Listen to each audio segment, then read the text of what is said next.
bem-vindos ao Seminário Talmud Chile, nossa classe de hoje, quinta classe, El Evangelho e la Conversão Bíblica. Hoje dia vamos seguir falando respeito à la conversão bíblica e vamos tratar acerca de algumas verdades acerca de la conversão. A primeira verdade é que a conversão consiste em um cambio de vida e de serviço em lugar de um cambio de rasgos personais. Por exemplo, pense em Saulo de Tarso. Aún depois de convertir-se, se vê seu entusiasmo, sua energia, seu valor e selo que tinha antes de sua conversão. Ou seja, seus rasgos personais não foram alterados, cambiados. Su cambio consistiu em passar sua fé do fariseísmo a Cristo, sua lealdade do judaísmo a Cristo e cambiar sua própria justiça por la justiça de Deus. Moralmente, la conversão significa um cambio de las normas del mundo a las del evangelho. Es um cambio de las normas de Satanás a las de Deus. Ou seja, a conversão consiste em um cambio de vida e de serviço em lugar de um cambio de rasgos personais. A segunda verdade acerca da conversão é que a conversão vem ao homem por la gracia de Deus. Solo a gracia de Deus pode convertir os corações de los que tienen la voluntad de recibir el poder transformador del Señor. Jesús dijo en Juan capítulo 6, el versículo 44, Juan 6, 44, ninguno puede venir a mí si el Padre que me envió no le trajere. Em Efésios capítulo 2, nós outros leemos que a salvação é por la gracia. Efésios capítulo 2, el versículo 8. Porque por gracia sois salvos por meio de la fé.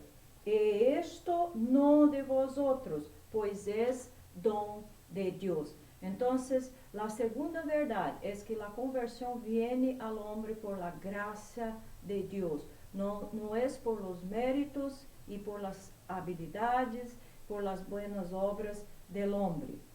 A terceira verdade acerca de la conversão é que las personas buenas não conseguem la salvação sino por la conversão. Se não se convertera, vão ao inferno de la misma forma. Pablo, como qualquer persona buena, necessitava ser convertido por el Senhor Jesucristo para obter a salvação. Suas atividades religiosas, sua obediência cuidadosa à la lei e o selo com que se entregava ao serviço religioso eram nada mais que trapos de imundícia. Em Isaías 64, versículo 6, nós outros leemos isto, que nossa justiça é como trapos de imundícia. Profeta Isaías, capítulo 64, versículo 6. Se bem todos nós outros somos como suciedade e todas nossas justiças como trapos de imundícia, e caímos todos nós outros como la hoja, e nossas maldades nos levarão como viento. Então, uma pessoa ser buena não significa que tem a salvação. Por lo contrário, necessita convertir-se de la mesma maneira. ¿Por quê? Porque nasceram de la carne, não nasceram del espírito. E se não nascemos de novo, disse o próprio Senhor Jesucristo a Nicodemos, não se pode adentrar ao reino de Deus. Pablo tuvo que estimar todo lo que había logrado por motivos y esfuerzos personales como pérdida para recibir a Cristo. Ele tuvo que botar su propia justicia para recibir por la fe la justicia de Dios. En Filipenses capítulo 3, versículo 1 adelante, ele escreveu: Pablo e Timoteo, siervos de Jesucristo, a todos los santos em Cristo Jesus que estão em Filipos, com los obispos e diáconos. Gracia e paz a vosotros de Deus, nuestro Padre e del Senhor Jesucristo. Doy gracias a mi Dios sempre que me acuerdo de vosotros, sempre em todas mis orações, rogando com gozo por todos vosotros, por vuestra comunión en el Evangelio, desde el primer día hasta ahora, estando persuadido de esto, que el que comenzó en vosotros la buena obra, la perfeccionará hasta el día de Jesucristo. Como me es justo sentir esto de todos vosotros, por cuanto os tengo en el corazón y en mis prisiones, y en la defensa y confirmación del Evangelio, todos vosotros sois participantes comigo de la gracia, porque Dios me es testigo de cómo os amo a todos vosotros con el entrañable amor de Jesucristo. Y esto pido en oración, que vuestro amor abunde aún más, y más en ciencia y en todo conocimiento. Entonces, Pablo necesitó de la justicia de Dios, fue justificado por Dios, y los filipenses también estaban justificados por Dios y seguían en este camino. Es decir, Pablo tuvo que convertirse para ser salvo. En Lucas capítulo 18,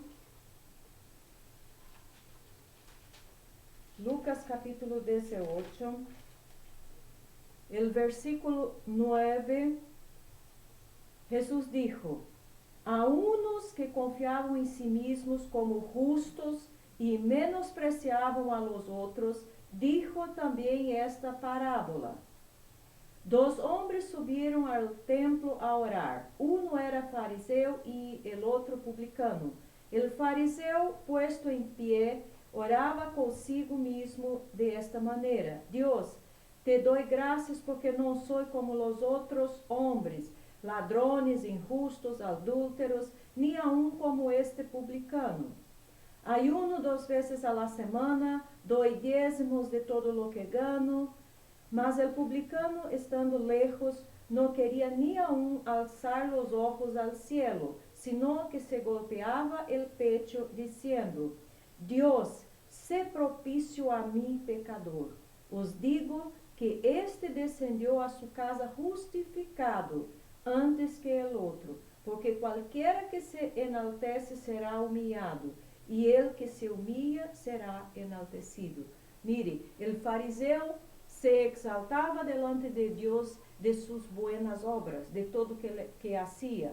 Pero el publicano, Jesús habló aquí en este texto, que se humillaba en la presencia de Dios, se reconocía como un pecador, como alguien que no tenía justicia y que necesitaba de que Dios fuera propicio a él. Entonces, las personas buenas no consiguen la salvación sino por la conversión. La cuarta verdad es que el arrepentimiento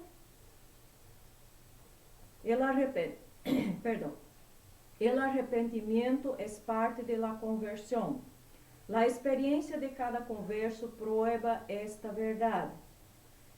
En otras palabras, uno será convertido solo si se arrepiente verdaderamente. Las personas que piensan que no necesitan arrepentirse pueden tener la voluntad de afiliarse a una iglesia, pero con tal pensamiento y corazón nunca serán convertidas a Dios. Hablamos en la clase de ayer sobre este asunto de que não há conversão sem arrependimento, e que arrependimento e conversão caminham a manos dadas, juntos. La quinta verdade acerca de la conversión es que la palabra de Dios es un elemento esencial en la conversión. Hechos capítulo 11, versículo 15.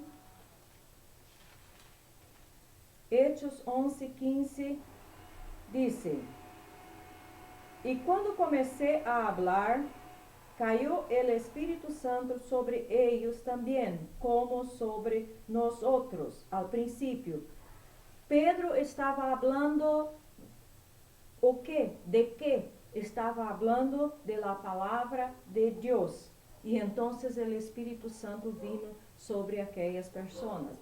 En Romanos capítulo 1, versículo 16, Pablo dijo también: porque no me avergüenzo del Evangelio, porque es poder de Dios para la salvación de todo aquel que cree, al judío primeramente y también al griego.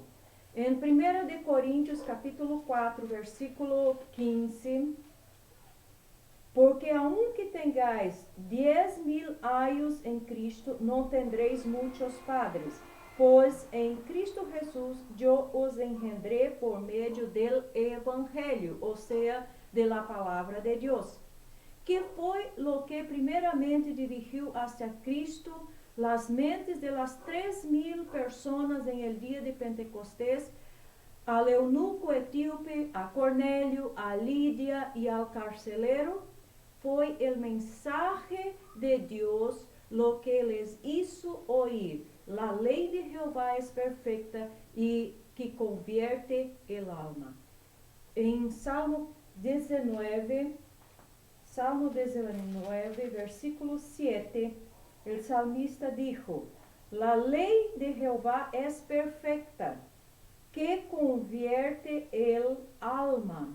Entonces, es la palabra de Dios un elemento esencial en la conversión. Por eso nosotros tenemos que predicar la palabra de Dios, el Evangelio, porque es la palabra que obra en el corazón del hombre, es la palabra que es el poder de Dios para la salvación, es la palabra que genera fe en el corazón del hombre. La sexta verdade acerca de la conversión es que Dios usa a personas para mostrar a otros acerca de la conversión. O sea, el testimonio del Evangelio, la predicación del Evangelio se hace por medio de personas. Jesús mismo en la Gran Comisión, en el Evangelio de Mateo, ordenó que fuéramos a todo el mundo. ¿Y qué deberían hacer sus discípulos? Predicar el Evangelio a todas las criaturas. Entonces, ¿quién va a predicar el Evangelio? ¿Un ángel? No. Aunque los ángeles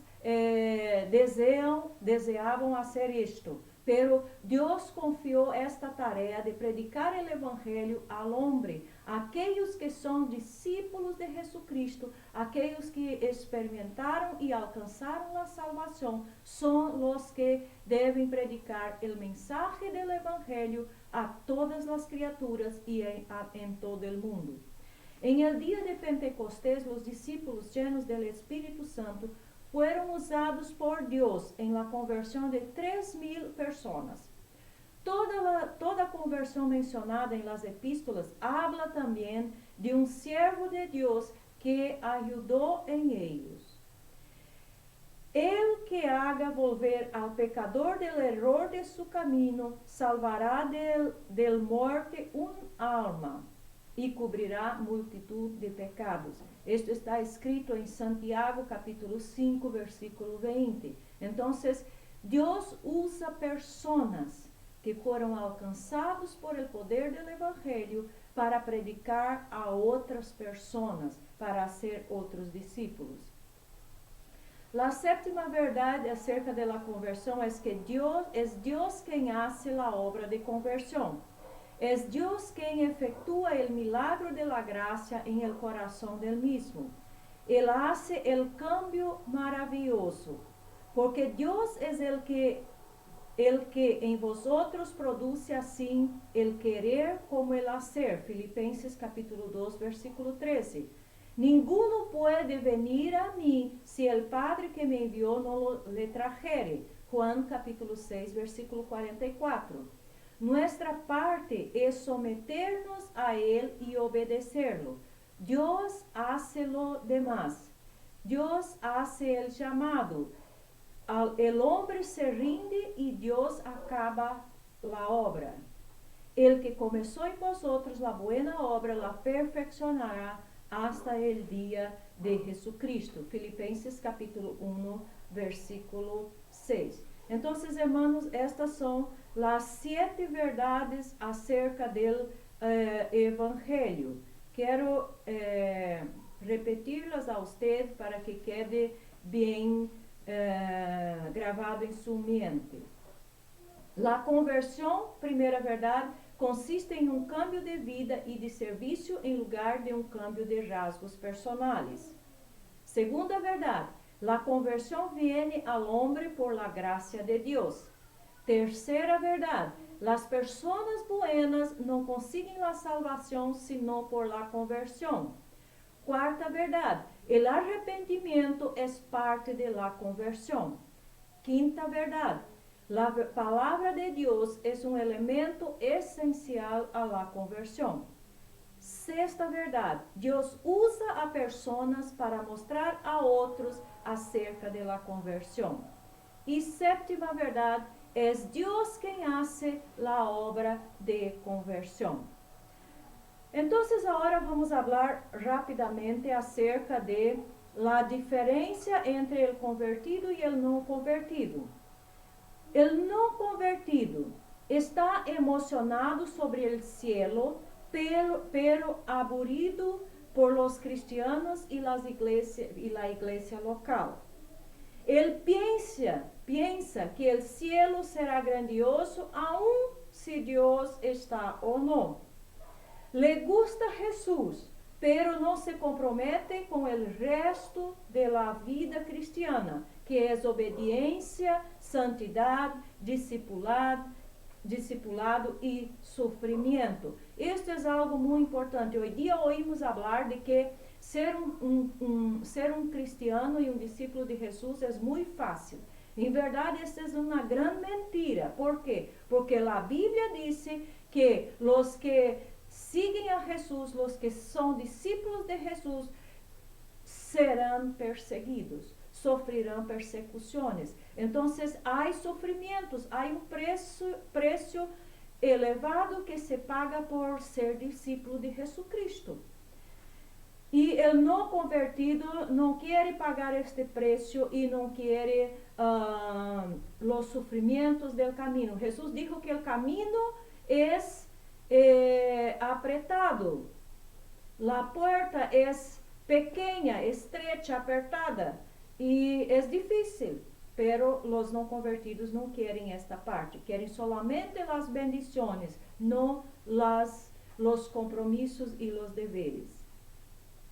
No puede discernir la diferencia entre la obediencia motivada por el amor y el legalismo, y entonces confunden los frutos como consecuencia de la salvación por los frutos y las obras como medio de la salvación. No discernir. Un cristiano, un convertido obedece por amor. Un no convertido se torna legalista. Hace lo que le ordenan hacer, cumple las reglas no por amor, mas por obligación. Es molestado por los pecados de los demás, más por los suyos, más do que por los suyos. O sea, cuando los otros pecan, él se molesta, pero cuando él mismo peca, entonces es una víctima y quiere que todos le comprendan. Tiene una gracia barata, no comprende el precio de la cruz. ¿Cuáles son las características de un convertido? Ama a sus hermanos creyentes y a la iglesia local porque ama a Dios. Em 1 de Juan, capítulo 5, versículo 1. 1 de Juan, capítulo 5, versículo 1, el apóstol del amor, como es conocido, dijo: todo aquel que cree que Jesús es el Cristo es nacido de Dios. Y todo aquel que ama al que engendró, ama también al que ha sido engendrado por él. Ama a Dios y ama los discípulos de Jesús, la familia de Dios. Desea tener compañerismo con Dios y no solo facilidad en el cielo. 1 de Juan 1, 6 y 7. Si decimos que tenemos comunión con Él y andamos en tinieblas, mentimos y no practicamos la verdad. Pero si andamos en luz, como Él está en luz, tenemos comunión unos con otros. Y la sangre de Jesucristo, su Hijo, nos limpia de todo el pecado. El capítulo 5, versículo 1, leemos anteriormente, no voy a repetirlo otra vez. Entiende que seguir a Jesús significa discipular. 1 de Juan 1, 6, dice: si decimos que tenemos comunión con Él y andamos en tinieblas, mentimos y no practicamos la verdad. Discipular significa praticar, vivir la verdad. Un convertido desea vivir la verdad. Obedece a Dios porque ama a Dios y no porque tiene la obligación de obedecer o porque tiene miedo de que Dios va a castigarle. 1 de Juan 5, 12 y 3. En esto conocemos que amamos a los hijos de Dios cuando amamos a Dios y guardamos sus mandamientos. Pues este es el amor a Dios, que guardemos sus mandamientos, y sus mandamientos no son gravosos. O sea, aquel que es convertido ama a Dios y obedece a los mandamientos de Dios por amor a su propio Dios mismo. Está dispuesto a confesar y volverse de sus pecados. No encubre sus pecados, mas los confiesa. Mire que David, cuando el profeta le dijo que él había pecado, ¿cuál fue la expresión que él usó? Yo pequé. El hijo pródigo, cuando reconoció que había pecado y decidió volver a casa de su padre, ¿cuál fue su palabra cuando se encontró con su padre? Yo pequé. Una persona convertida confesa sus pecados, no los encubre, reconoce sus pecados delante de Dios. Y quiere mantener distancia, quiere alejarse de ellos. Defiende la gracia costosa del Señor Jesucristo. En 1 de Juan, el capítulo 1, versículo 7, ya leemos. El versículo 10 dice: si decimos que no hemos pecado, le hacemos a él mentiroso y su palabra no está en nosotros. O sea, él entiende la gracia de Dios y defiende la gracia de Dios en su salvación. Que Dios nos bendiga, que el Espíritu Santo pueda aplicar y ayudarte a comprender la palabra de Dios. Hasta la próxima clase.